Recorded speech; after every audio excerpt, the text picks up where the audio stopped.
Hey, everybody, and welcome back to Inside the Force. Dave Cottingham here with Casey Cooley. Hello, everybody. And welcome to February 2020. And this month, stoked. It's another big one. Stoked. We're focusing our discussion around the Clone Wars, which comes back in 2 weeks. Yes. On a Tuesday? On Tuesday? Friday. Friday, February 21st. 21st. So very similar to Mandalorian. Mm-hmm. We're guessing it's going to be weekly. Yeah. It hasn't fully been told. It Right. just said starts streaming February 21st. Right. So episode 1, I'm sure, of season 7 will drop February 21st, 2 weeks from when you're listening to this episode. So we're going to dive into that. We're going to dive into a really big recap of how we got to this point, as well as kind of some of our favorite moments from the series. But we're going to get a lot more of that as the month goes through. And, of course, then obviously we'll be diving into the episodes as they get released.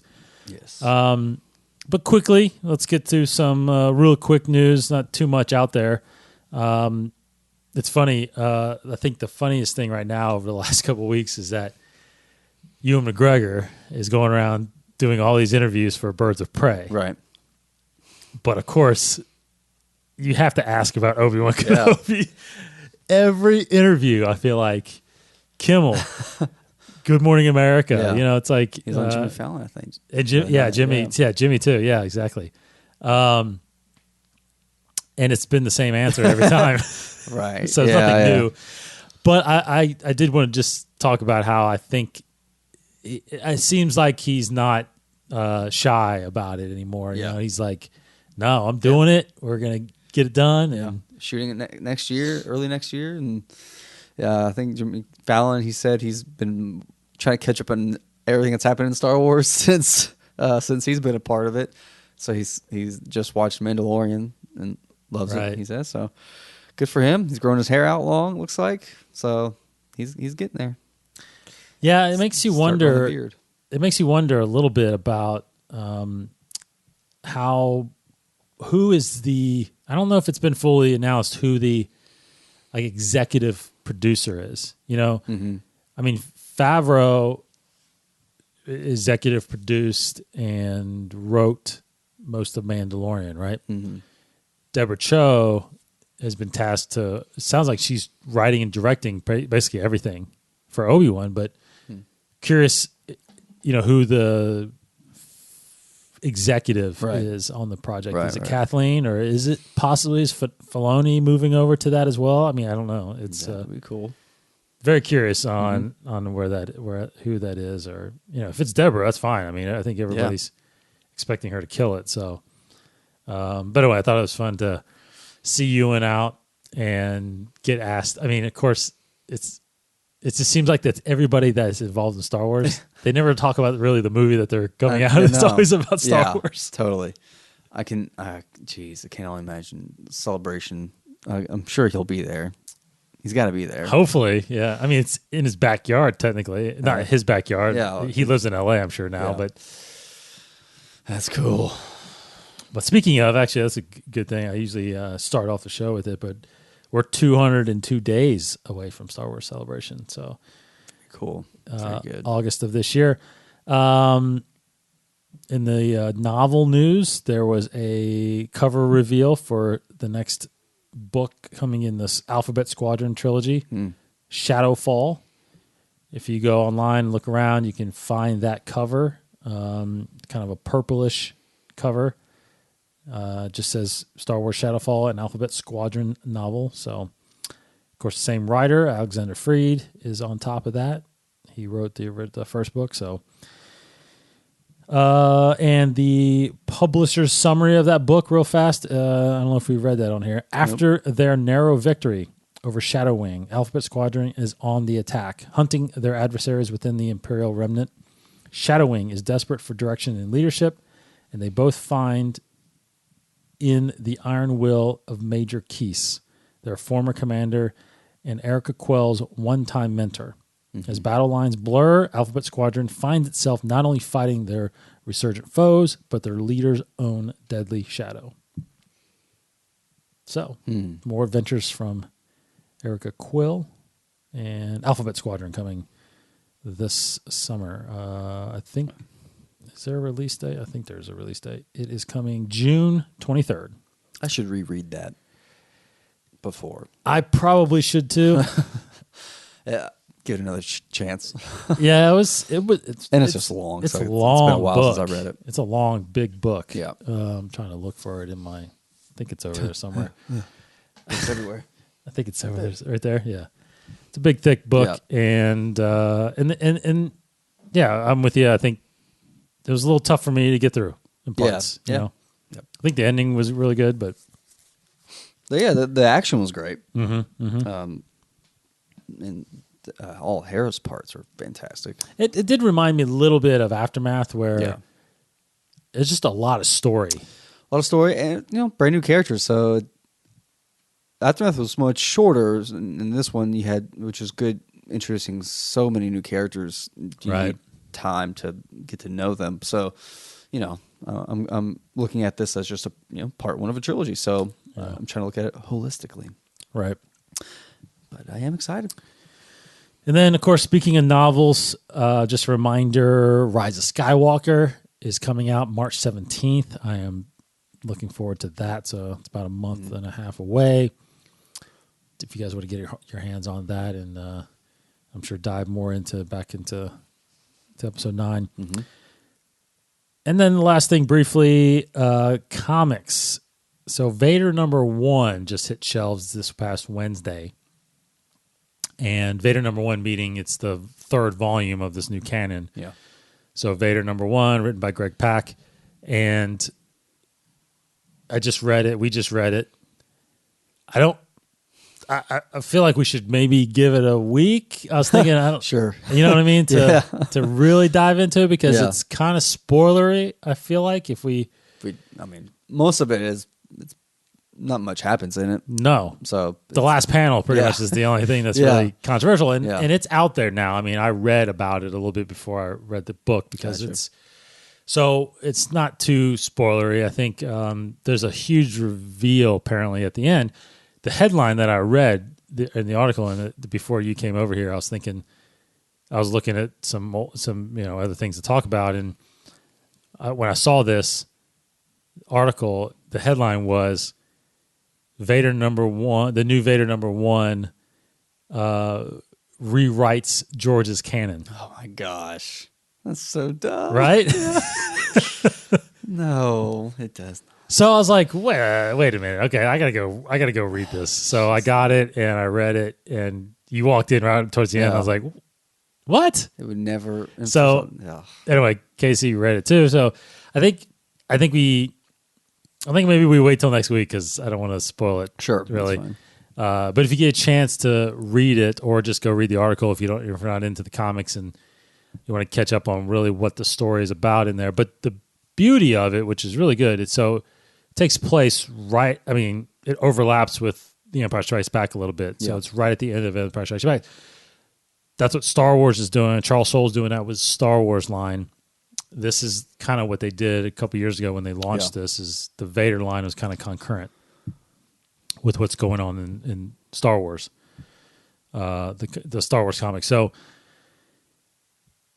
it's really good. It's Vader's perspective. It's dealing more with his past. He's going back and retracing his steps to find out basically where was Luke this whole time, and who raised him, and what was going on, and he's trying to figure out the facts, which is actually very interesting. That given where this story goes, again, how much these things change the perception of the films, right?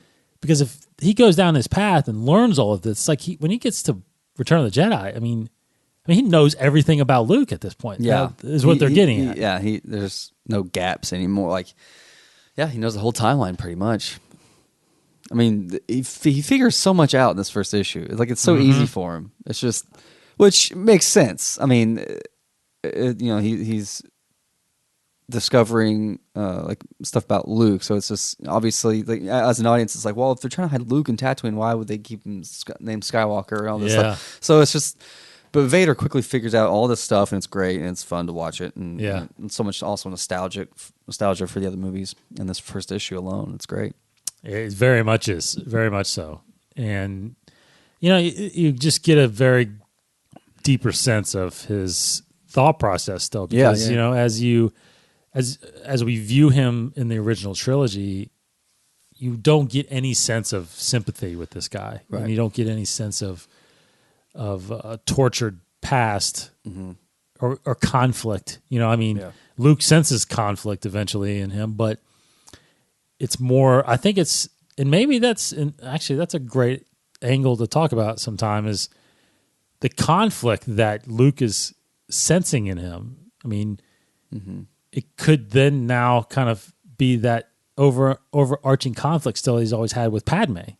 Not necessarily the conflict of to the light or the dark, to my kids, or to the dark side. It seems like he's had this conflict about Padme like this entire time. Yeah, absolutely. It's he never got over it. Never got over losing Padme. Yeah, because we see that storyline kind of filter through even with the VR series. Yeah, the VR series was completely shocking to me when I did that, and I think it's episode 1. I think it's the first episode where you learn that he's on Mustafar trying to bring her back to life. Yeah. I mean, it's like, what? This is years later, and this is even years later after that. The issue number 1 is you're several years after, and he's still trying to bring it back or figure it out, it's all he's just holding on. He just keeps holding on to her memory. It's great. It's amazing, and very tragic. And again, that changes storylines. It changes the way you view these characters a little bit and what's going on with them. And so everybody check it out. It's pretty good. Good writer. I mean, really good writers right now. I remember, years ago when I was really into DC and the New 52, and Charles Soule and Greg Pak were big time writers in those comics. And I read a lot of those. Greg Pak was on Superman for a while. Yeah. Charles Soule did Swamp Thing and what was the other one? Did he do Batman? I think I don't know if he did Batman, but the Swamp Thing series that he did was phenomenal. So anyway, that's good stuff. So go check that out.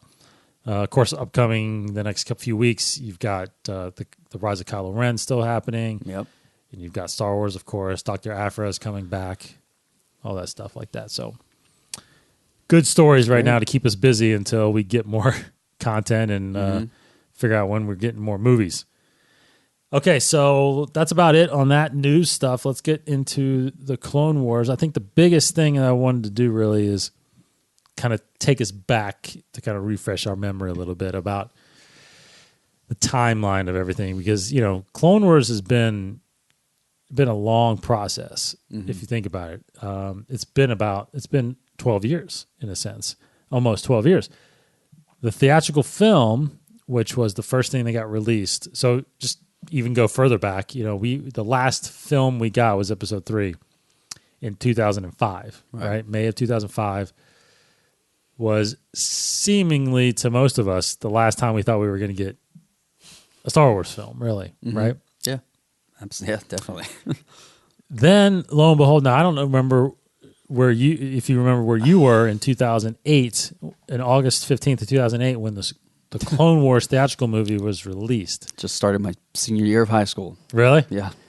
So when do you remember did you ever see it in the theater? I never saw it in theater. I don't remember. I guess I just saw it at home. Honestly, can't remember too well.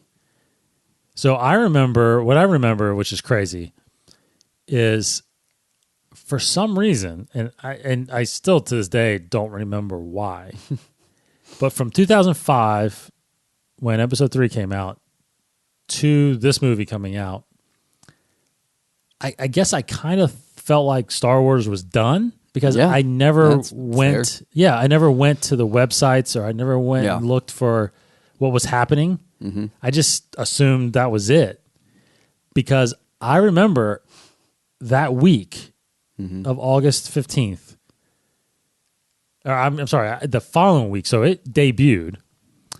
It must have debuted August 15th. I remember sometime shortly after that, I looked at the listings of movies in the theaters, and I saw Star Wars: The Clone Wars. I was like, "What the heck is this?" It was like just a normal live action Star Wars movie come out of nowhere. Yes, it's like, what is this? Ashamed of myself. So I got online and I did find the trailer. Yeah. And so I watched that and I was like, whoa. So I called Chad up, our buddy Chad on here.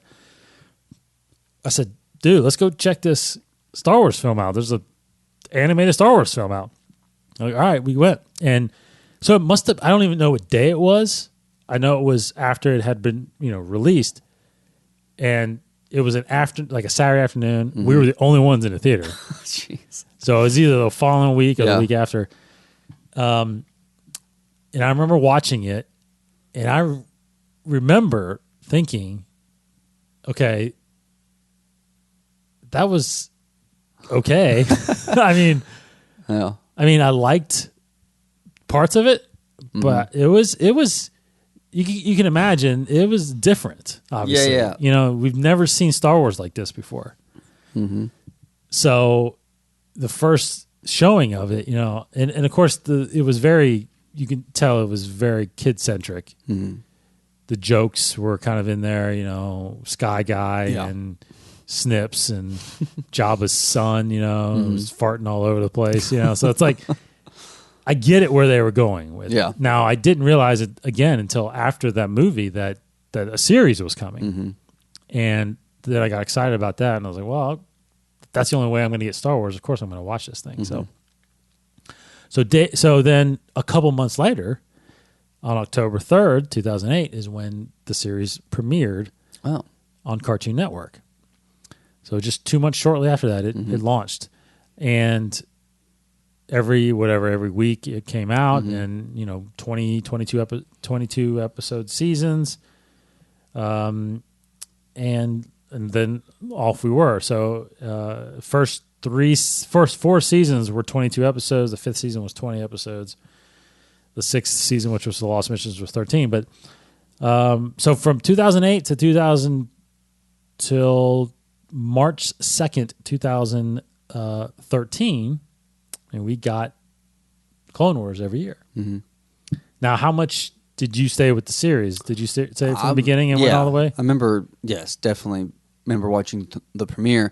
I think I must have watched the movie. I think it might have been at your place in Lexington. Yeah. I remember falling asleep to it, I think, because I was watching it late at night, and I was like kind of bored with it. But I was like super jazzed because like Sam Jackson was the voice. Chris Ridley was the voice of Dooku, so that was really cool to hear that.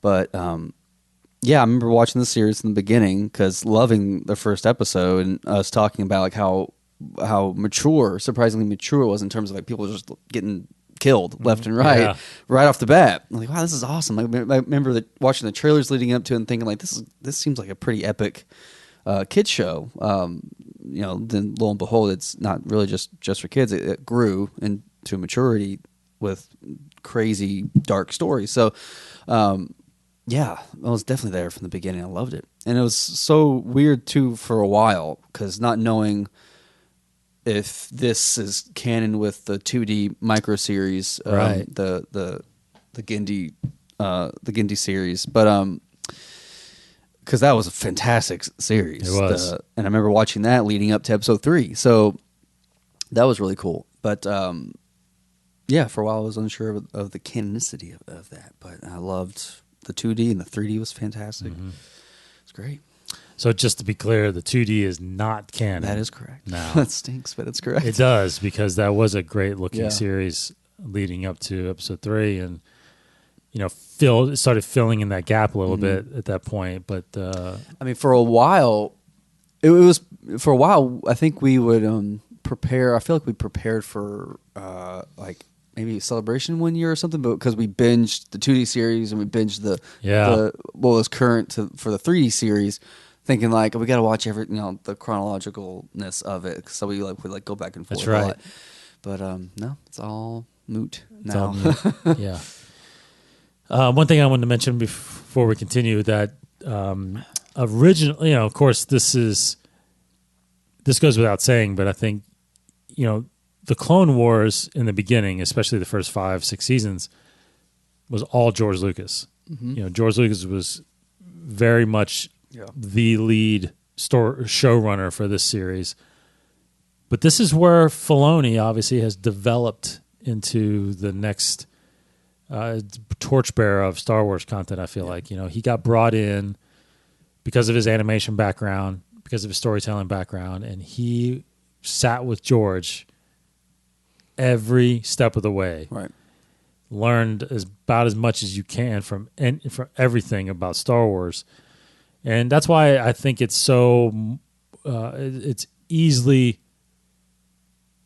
portrayed or viewed by him, by us, that he can take any story and make something out of it. Because I mean, when you're engrossed in that, like he was for 5, 6, 7 years, you just, in the kind of storyteller it seems like Dave Filoni is, I keep saying it, he's almost like a George Lucas clone now. Yeah. You know what I mean? Definitely. And it's great to hear those things that you hear when George talks about, like, I view him as a son, and he's, I mean, just to be able to find that person like that, because it's one thing to sell to a corporation like Disney and entrust the brand of Star Wars with. Right. But at the point when you still owned it all, and to entrust somebody that had not worked on the films with you at all, right? You brought in somebody just for this animated series, and to entrust, to be able to discuss all those things with him, all those ideas, and then eventually basically say it's your thing. Yeah. I mean, that is incredible honor. It's got to be. Yeah, I mean, definitely, and it's such a interesting pattern that George Lucas has set, where, like you just said, he brought in an unknown person to Star Wars in terms of creating Star Wars content. Dave Filoni was unknown to that, but has always been a fan. Mm-hmm. Same thing with Kathleen Kennedy. Like, she was unknown to creating Star Wars, and yet she's been given the world. So yeah, it's weird that it wasn't someone through the ranks of Lucasfilm initially, which is interesting. But I mean, well, it's funny because I remember going to Celebration 3, which was my first celebration, and I remember Lucas came out on the stage. Yes. Yeah. And so did Rick McCallum, who was the producer of the prequels. And I remember this as clear as day, that they had talked about what was happening with Lucas, what was going to happen to Lucasfilm now that this was the end of the Skywalker, or the end of the Star Wars saga. Yeah. And George mentioned basically that they had, I want to say they had like 200 or 300 employees at Lucasfilm at the time, or something like that. But he mentioned that all but like 5 of them were lawyers. Oh my gosh. because think about it, at the time, you're only producing films. Yeah. Right? Lucasfilm had, I'm sure, they had a web team, I'm sure, because they had a website. Yeah. But that was probably outsourced. Yeah. Right? You hired some company to manage the website. Animation is outsourced a lot too. Correct, right? Well, you had divisions. You had ILM still. Yeah, it's true. You had Skywalker Sound, but Lucasfilm, he said he had all these lawyers because think about, they were buying all these domains at the time. Right. Of course, they were hunting down people that were, illegally selling or pirating. I mean, and you just had contracts like crazy when you're doing movies. When you're doing movies, you have contracts upon contracts. Mm-hmm. So it made sense when I thought about it. I was like, wow. Yeah. Yeah. And I remember thinking, like, wow, then that means I would never go work for Lucasfilm. Like, I'm not a lawyer. Yeah, true. But it has turned into, since then, obviously, when they started doing Clone Wars, you started bringing all that stuff in-house. Like, okay, let's hire Dave Filoni, who is a creative animator, a creative director in the animation space. Let's get all these creators in there now. So so Lucasfilm obviously evolved over the course of how the Clone Wars was produced over those years. And obviously it grew into all kinds of it's a multimedia company now, and that's why Disney bought it, right? So, but it's crazy to think that it was just a film company. It was basically a studio. It was producing movies, right? And then now it's become what it is now, which is a global brand that has everything you can think of, from coasters to posters to Pez dispenser. Yeah, it's like it's all over the place. But so going back to the timeline, so the series in 2000, if everyone remembers, Lucasfilm sold to Disney. That was announced in towards the end, is like September or October of 2012. Yeah. So George Lucas, Bob Iger shook hands. $4 billion later, Disney absorbed Lucasfilm. The 5th season of the Clone Wars was still airing at the time, and that finished the following March, like I said, March 2013. Now, unbeknownst to anybody, and it's funny because if everybody follows us on Twitter, I put a tweet out the other day about Throwback Thursday. I don't know if you saw that, with our interview with Tom Kane. It was episode 48. Whoa, man! It was March of 2014. No, yes, 2013. 2014. It was a year after the show ended. Okay.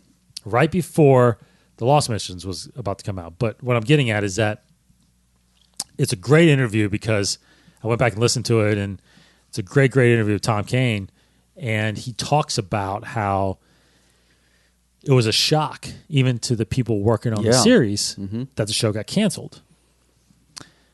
I mean, clearly makes sense, part of it makes sense that Disney didn't own Cartoon Network, right? So let's pull it off of there. Cartoon Network, I think, is owned by Warner Brothers. So let's pull it off of there, because it's not our show, not our channel, right? But it was very surprising that they didn't put it on the Disney Channel, right? Following that, because they had clearly episodes finished. Yeah, I mean, definitely. I'm unsure how many were pretty much done. There was definitely a lot that was in production or in edit that we are now getting. But yeah, it's so bizarre. Because we've always heard that they were a season or two ahead. Well, that's from what we were seeing. That's why I wanted to refresh my memory, because what Tom told us was that season 6, the audio was all done. The animation obviously was not. They had already started recording season 7. Yeah, and he said all of season 7 was written. So it seems like, and I didn't really remember this until I listened to it again, but it seems like that actually 7 seasons was the plan. Like he even said it. He's like, I think the plan was to go up to season 8, so not including season 8. I think he said season 7 was all we kind of knew what was going to happen. That was the end kind of thing. So we truly are going to get the end, if this is truly the end. Yeah, season 7. Yeah. So anyway, fast forward again. So everybody thought, okay, no more Clone Wars. Then what they did was they told us that the Clone Wars was coming back for one season. They were releasing on Netflix The Lost Missions, which were the 13 completed episodes of season 6, in a sense. And that debuted February 2014. And that was immediately viewable. You can see them all. I think. I don't think it was. They weren't weekly. Netflix does them all at once. So you had the Lost Missions, and then what Lucasfilm did, which was pretty pretty okay. I wasn't really happy with it. They had this little thing called the Clone Wars Legacy. Mm-hmm. Now, what that did is that included stories from the series that they released in different mediums. So the first thing they did was they released animatics of 2 story arcs, The Bad Batch and Crystal Crisis on Utapau. Now, we've talked about that several times on the show. There are 4 episodes each. All the audio's done, but the visuals aren't. Mm-hmm. And I honestly, and I'll be the first to admit to it, I never could get through them. I never have watched them. I never watched them. But people at the time, they were it was considered canon. Yeah, I mean, it was considered canon. I remember, and I think I just saw on your phone that the chronological list, the original one that they put out. I was going to talk about this in a second, but the original one they put out, they included. Mm-hmm. You remember? They included those arcs. Yeah. Yeah, they just recently changed all that. They did. Mm-hmm. So Bad Batch and Crystal Crisis on Utapau was released as part of the they call them story reels for the Clone Wars Legacy. Also, in literature, what got released was the 4-episode arc of Darth Maul called Darth Maul, Son of Dathomir. Now, that was what's funny about that, which is cool, is when the Disney buyout happened and Dark Horse was still producing Star Wars comics. Right. And there was, talks about when Marvel was going to be able to take it back and then release Star Wars under the Marvel banner. This Son of Dathomir comic series was the last book that Dark Horse was able to produce. So that story arc was actually a Dark Horse comic, even though it was canon, right? Mm-hmm. It's funny that they actually re-released it with the Marvel banner on it eventually, because I have both. And then the novel, of course, that we always talk about, Dark Disciple, right? Which was the Asajj Ventress and Quinlan Vos storyline that turned into a novel. Mm-hmm. So those were the Clone Wars legacies that came out there. Anyway, fast forward now to what's the date? The date was July of 2018. So this is that long ago? 4 years after all this came, Bad Batch and all this stuff came out. 4 years later, we get the announcement at Comic-Con, hashtag Clone Wars saved. Filoni at the end of that 10-year panel, because at the time it was a 10-year anniversary. Yeah. 10-year anniversary panel. Hey, I got something for you. You should see at the end, right? Clone Wars is coming back. But blew the roof off the place, right? So then we got told that we were getting a final season, and then lo and behold, here we are almost a year and a half later, basically, and we are about to get season 7, the final season of the Clone Wars. So that's kind of the timeline of where we're at now. So again, this started in 2008. This is almost 12 years. We're finally getting to the end of the series. Now, again, going back to what you brought up, they also released, eventually, I don't know when they actually released this fully. It had to have been sometime 2014, 2015. But they released the chronological order, right, which is not the release order, right, of the Clone Wars. Yeah.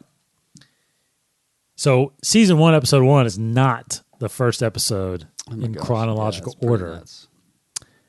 I think it's episode 216 is the order, if I remember correctly. And then I think it jumps to 116, season 1, episode 16, and then it's the theatrical film. Mm-hmm. Yeah, because the 2 first episodes you just mentioned, I think were what battle was that? I think we'll say here, Battle of Christophsis. Yeah, Christophsis. Yeah, because the movie starts with the end of the Battle of Christophsis. That's weird. So weird. And then after that, you jump into some season 3. Then it's pretty chronological after that, for the most part. A little bit, yeah. First 2 seasons, big it jumps chunks. around. Yeah, big chunks of chronological episodes. But what's weird, and I didn't even notice this until now, is when they first put out this list, it had those other unfinished pieces that you just mentioned. It had the animatics and the comic, Darth Maul comic, and it had the book. Yes. And it doesn't have that anymore. But what is cool with the list is that they now have links for each episode that will take you to Disney Plus, so you can stream that episode, which is very, very helpful. Yes, it is. Very cool. So yeah, there's 121 episodes. There is 121 episodes. Yep. Well, yeah, not counting the movie. Correct. But yeah, geez. It's crazy Start watching. It's crazy that I understand removing the animatic episodes, but Yes. I guess the focus is just the series, so that's why the book's not on there and the comics not on there. But what I'm waiting for, and I don't think it's out because I think I would have saw it, but there's not a Clone Wars visual dictionary. That's right. Right? Right, yeah.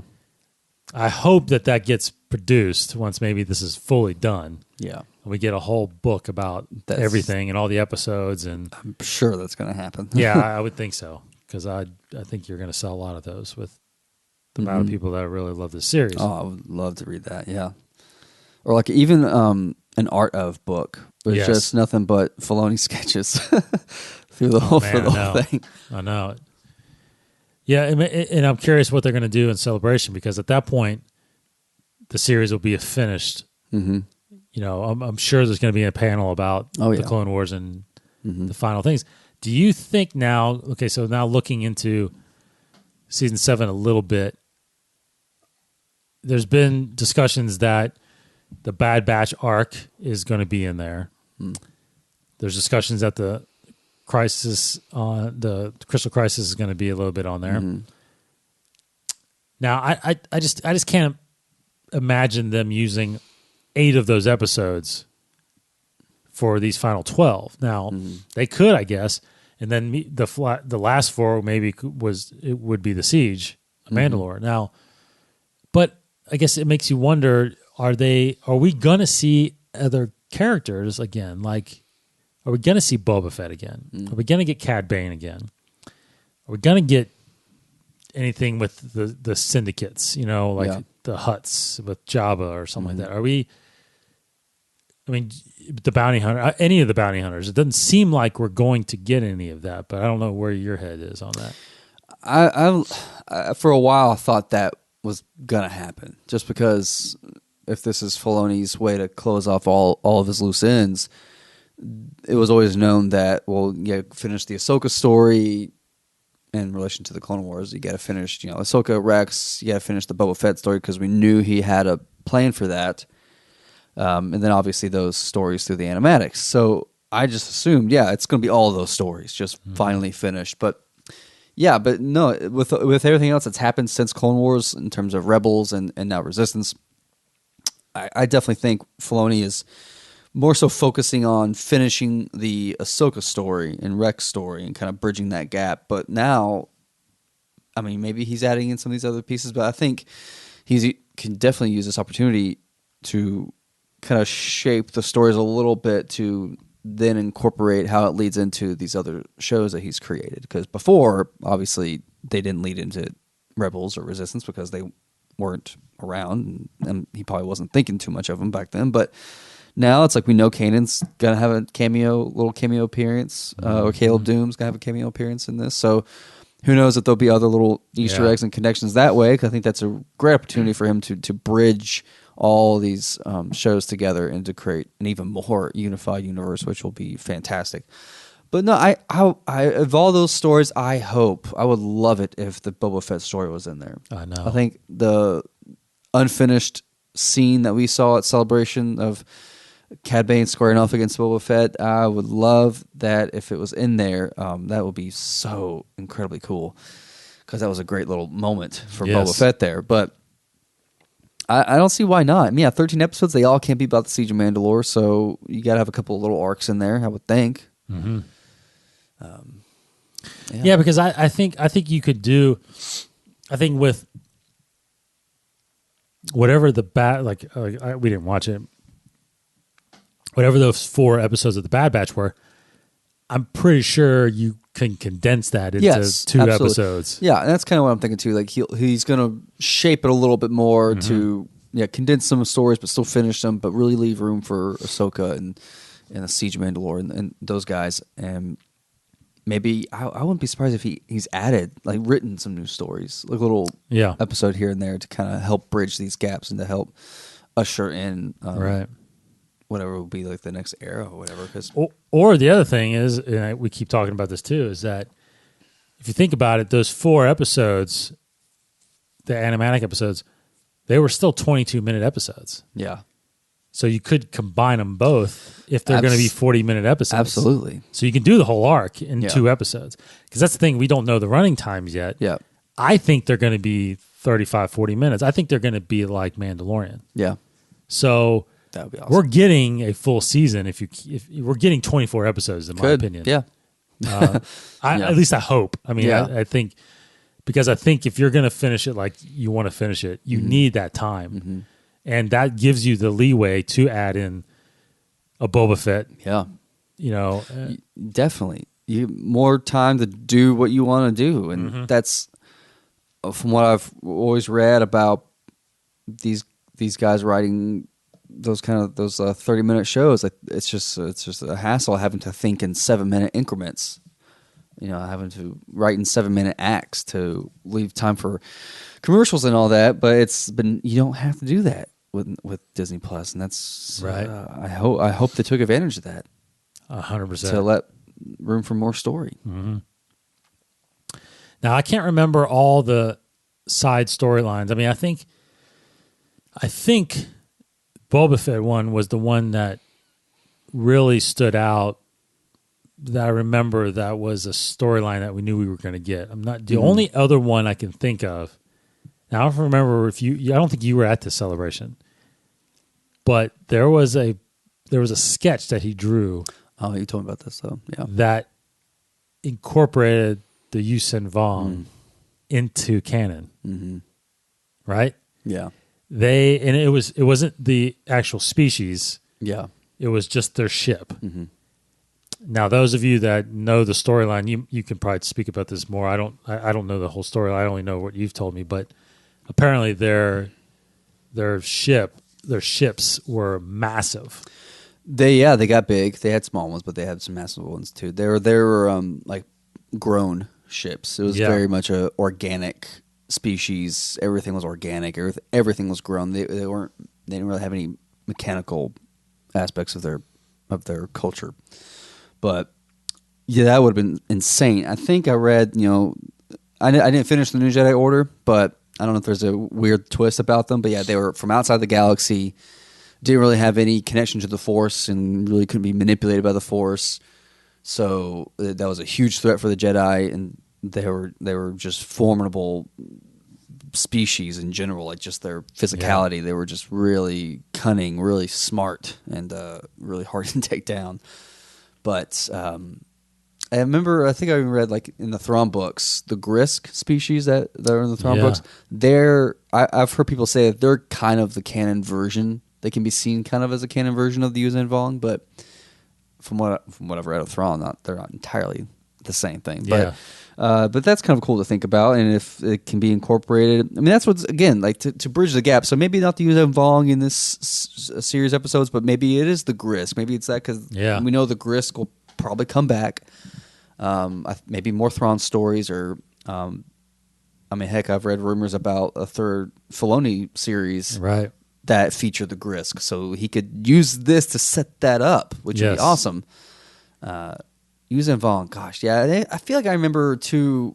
Was it maybe a sketch? I think I remember this, but I could be making up. But he even talked about bringing Revan into like not as a current character, but an announcement of it. Yeah, like a reference to Revan within a story, correct, saying that he's an agent of Lord. So And that's what Filoni's the best. Yes. He knows that canon, or the old canon, the EU canon, I should say, and he's a fan, and he is a fanboy and brings in the right things from that world, and Mandalorian was a great example of that, and he did that all the time in Rebels and Clone Wars, so it's fantastic. Yeah. Yeah. And just to piggyback off the connection point is that's why I think the Boba Fett Cad Bane scene and series or show or episode would be incredible. Is that, of course, if the rumor is that that's Cad Bane that picks up in Mandalorian, Mandalorian, right? Yeah. So it's like he's laying out these connections that are connecting these series together, and like you said with Caleb Doom and with Rebels, and then if he's got Cad Bane that's going to it's like it's all together, which is great. No, and it ties back to earlier what we were talking about, how he's the new George, because he's created so much more mythology and canon, so much more content to pull from. Well, a lot with the Mandalorian culture, he's created a lot of that, and then just all these other characters that are popping up. Saw Gerrera, which was George Lucas, and obviously, and Filoni, and who knows who else we'll see pop up in a live action show. I mean, we've seen the ghost ship pop up in Rogue One, and that's right. If that is this hasn't been confirmed if that is it from Rise of Skywalker, but it's there. Even as far as the Resistance crew, their ships are in Rise of Skywalker too. The Fireball and Jaeger's ship and Tam's ship, I think maybe is in there too. Like, that's awesome. Like there's what he's been creating is being rippled and felt through the rest of the movies, which is, and gosh, I mean, just not to mention the characters he's created were voices at the end of Rise of Skywalker. That's right. Like, that's insanely cool. Like, he's definitely. He's like the unsung hero. Ashley Eckstein, Freddie Prinze Jr. Yeah, like, goodness gracious. And even the characters that were established, like Alia Secura, I think Odigalia. Yep. They were the voice actors. Luminari, yeah, Luminari. They were the voice actors from Clone Wars. So it's just, we have a lot to think of for Filoni that I think the average fan who just watches the movies, they don't know that all this content is out there. So we'll finish up by talking briefly about just some of our favorite moments. I mean, I think next week I do want to get into more specific episodes, but I think story arcs. What are some of your favorite or memorable story arcs from the previous seasons? There's a few that always jump out.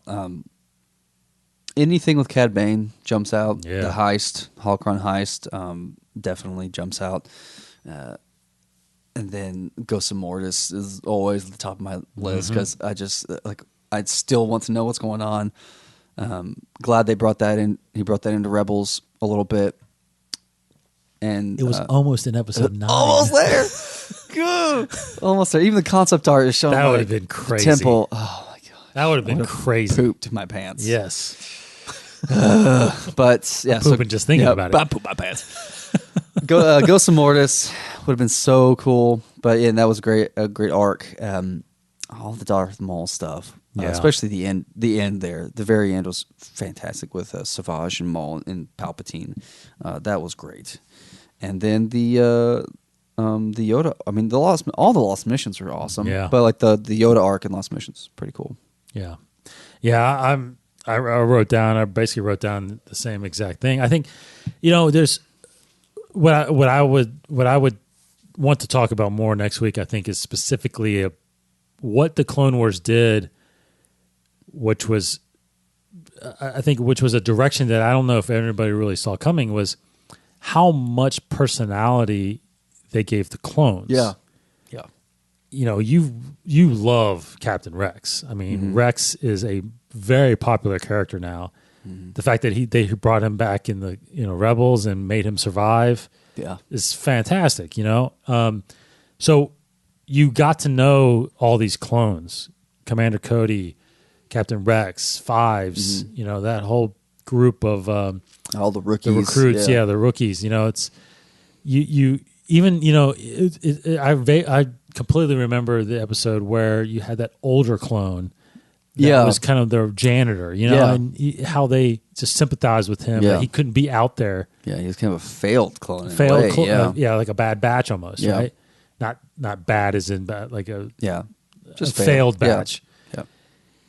And it was really good. So there's a lot of episodes that really dive into the brotherhood of the clones, and even the kind of the darkness of the clones, because there's some of them that were evil, you know, that turn against their own brothers, and ones that left. You know, you got storylines with people that left. That was a good episode. Yeah.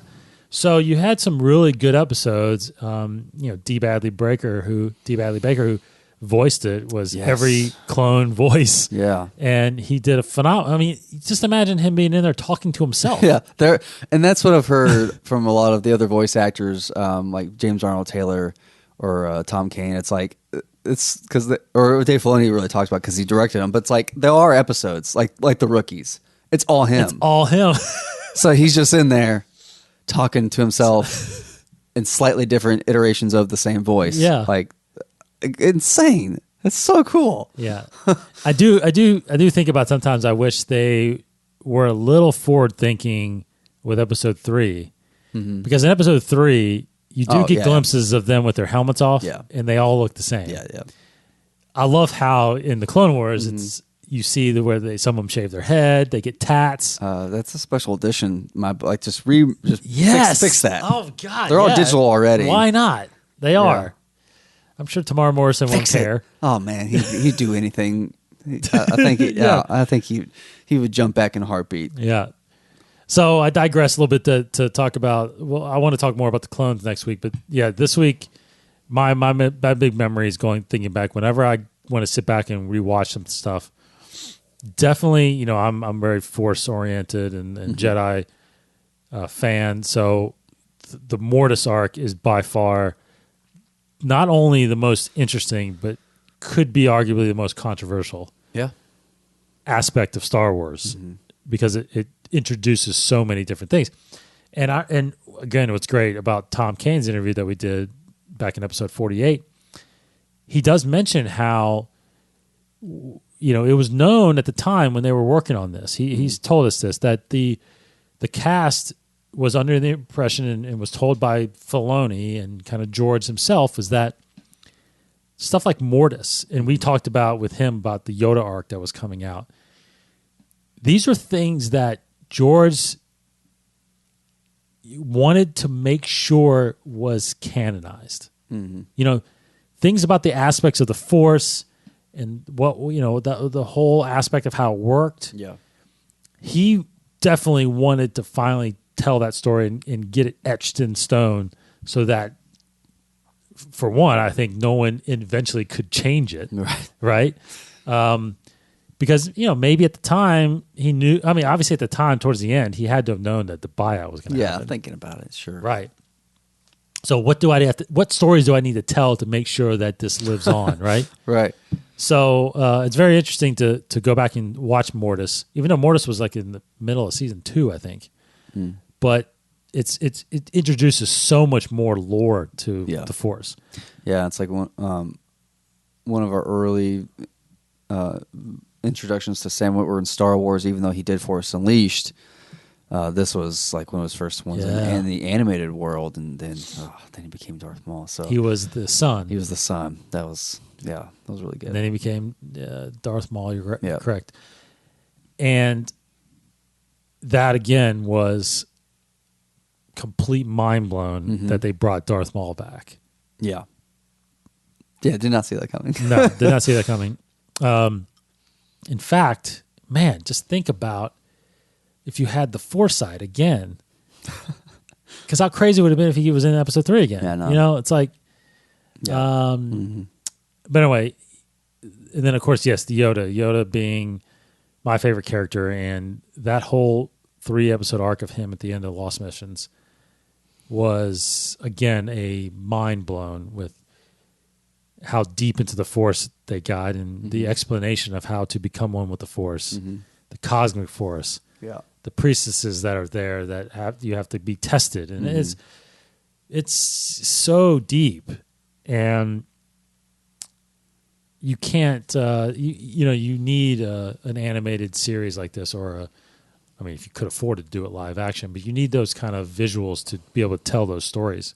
It doesn't really work perfectly like that if you're just reading it in a novel. Yeah. I think you need to visually see that kind of stuff, and those storylines are by far the best. I started watching the Lost Missions again in the first couple episodes, where they're talking about Order 66 and how the Kimonians are trying to hide it from the clones and from the Jedi, and it's like, what? That changes things. Yeah, that's a big one. It's a great storyline about the clones too, and of course we know from Rebels that Rex makes it out, but he's kind of confused on what's going on with because one of them's failing, one of the clones is failing. Yeah. Tubbs, I think, is one failing, and Fives and Rex are trying to. They bring him back to the Camino, and they're trying to figure out what's going on. And Shakti's there; she's the one that's been training the clones on Camino. But yeah, that's it's great, and God, I could probably go back and count 100 times during our run on our show here that we've talked about how the series never ended correctly. Yeah, it felt weird. Yeah, and never thinking it was ever going to happen. It was canceled before the last episode aired, right? Because I remember watching that last episode, thinking like, "Well, this is the end." That I don't know. I'm not sure if I know that. I think you might be right. Yeah, I think it was announced that it was going to be the end of it before it actually ended. So, because after it was over, it was just like, well, that was kind of like a shortfall, kind of a unfinished way of ending it. Definitely some unfinished business there. So it's, we should see. Okay, it says here that on March 11th, 2013. So that was right after. Oh, right after this. It was a week after. Yeah. The show, season 5 ended. You remember the last episode of season 5 was Ahsoka leaving the Order. Mm-hmm. So it was a big cliffhanger. Yeah.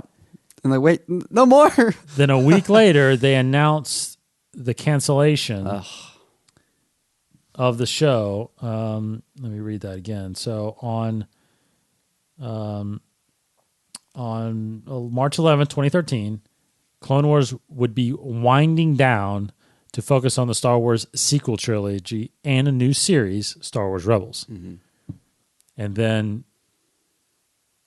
a year later, like I said, February 2014, Netflix announced that they would be starting in March in the release of The Lost Missions. So for a year, we thought that was it. Yeah. Anyway, but because I don't remember whether or not I knew or not. I guess I didn't know, but I didn't remember if I knew or not watching that last episode of season 5. Mm-hmm. But apparently we didn't know, and shortly, right after, a week later. What? Yes. I'm sure there's an episode of us talking about it. That would be fun to listen. Well, actually, that's when we started our show. March 2013. Yeah. Yeah, that's when we started our show.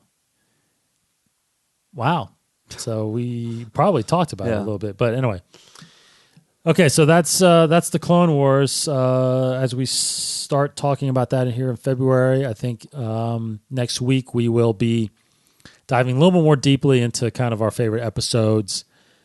I want to talk more about the clones and where we see that going on, that storyline going into the final season here with Rex and Bad Batch as we get introduced to those characters for sure now. And of course, I love the idea of the Siege of Mandalore, where those clones have painted their helmets for Ahsoka, and it's going to be very, very emotional to see that, I think. So come back next week. We'll be continuing that again in 2 weeks. We get to talk about the Clone Wars again. We get to watch the first episode and talk about that. Okay, last thing before I say, I gotta mention. I gotta mention. I guess we got our first sponsor. Are we brand ambassadors now? A little bit. Yeah, a little bit. It's definitely a sponsor of this episode. So of the show. Yeah. So if you are watching us on YouTube, we've got bottles of hot sauce here called Woogy Sauce. Mm-hmm. So not Wookie sauce, but Woogy Sauce. Close. Yeah, it's pretty good. Okay, so this is some really good hot sauce. We got 3 different flavors here. You got yellow, green, and red. It's not labeled, by temperature. Right. But yellow is the least hot. So this is kind of your mild. This is your medium, and then this is your hot. Your yellow is, I should say it on the podcast. Your yellow is your mild. Your green is your medium. Your red is your hot. And this is really good hot sauce. We want to push it out there. Everybody that's listening to us or watching us, you can go to woogysauce.com, get yourself some bottles of this shipped right to you. If we got a promo code. Whoa, this is big. We got a promo code to get 10% off. Yes. Use promo code The Force.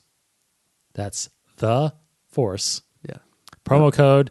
When you order your batches, you get 10% off. Yeah. Made here in Lexington, Kentucky. That's right. Manufactured and distributed. And your batch actually comes numbered. Yeah, so you can collect these. Has the ingredients there and everything. It's awesome. This is brand new. This is the 3rd batch. You get the 3rd batch? Good batches. So these are all good batches. There's no bad batches here. The good batches, yeah. That's a 5th one, I think, right? That's a 5th one. This is the 3rd. This is the 3rd. So it's brand new. It's great. It's been out there. It's been out there for a little while, but he's really ramping up some stuff now. But. Small batch hot sauce, so he, it's not like he has a constant supply of these. So, that's right. He makes them in waves because, small batch. But, so if you all bombard him with orders, then it'd be great. He's going to be overwhelmed. Yeah, no, but it's a good problem. But it's a good problem. He'll send you that, and again, 10% off. Yep. Use The Force. Go to woogysauce.com. We'll be putting it on our show as well to help support that. So, and he's all over social too, Instagram. That's right. All that stuff. So. That's right. Yeah, follow him Woogy at Woogy Sauce. Yep. You go to the website. I'm pretty sure all that stuff's on there. He has Facebook, Instagram, and Twitter, so follow him on there. It's some good stuff, good flavor. I actually, this is why you're the hot sauce connoisseur. Yeah, I'm a big hot sauce guy. I'll never touch the yellow and the green. I'll go straight for the red. You can see that it's a little lower because I put this on some chicken wings or some chicken tenders the other day. So I bought the yellow a while back because my wife cannot take any hot. She can't even take that. So I just was the only one eating it. Great in chili. Great in so many things. Yeah, yeah. So your main ingredients, your main peppers for this are banana peppers, and you got a little bit of habanero in here, so it's a little bit hot. Mm-hmm. So maybe that's. Do I have this wrong? No, it's pretty. They're all got some heat to them. Yeah, a little bit. Yellow is not that much at all. So I think that's the. And then you got this is your serrano peppers. The green one there, yeah. Your serranos here, and then this is obviously your habanero and your red bell peppers. Yeah. It's good stuff. It's good stuff. So we'll be talking about that as we go on forward here. So thanks everybody for checking that out. Yeah, I don't think there's an expiration on. It's an ongoing promo code, The Force. Totally ongoing. Yeah, as long as you guys keep just do it, doing it, that's fine. No, we'll keep it going. Yep.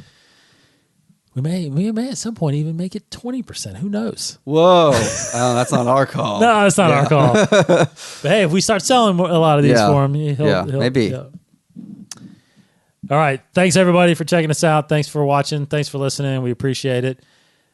Looking forward to the Clone Wars. We got to talk a lot about that going forward, and we got so much hopefully coming to announce as Lucasfilm starts rolling this stuff out. What's going to happen with the movies? What's going to happen with new TV shows?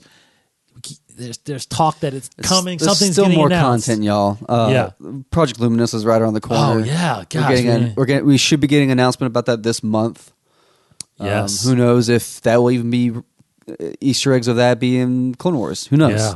So I still have no idea really what that is. It's just like it's like a Marvel connected thing where they're all connected by something. There'll be comics, there'll be games, books. So it's gonna be crazy. Wow, that is gonna be crazy. Okay, appreciate everybody listening. Follow us Inside the Force, Twitter, Facebook, Instagram, Twitter, or InsideTheForce.com. Of course, we're on YouTube at Inside the Force. You can watch us. Thanks, everybody. Take care. We'll see you next week. He's Case Cooley. Goodbye, everybody. I'm Dave. May the Force be with you.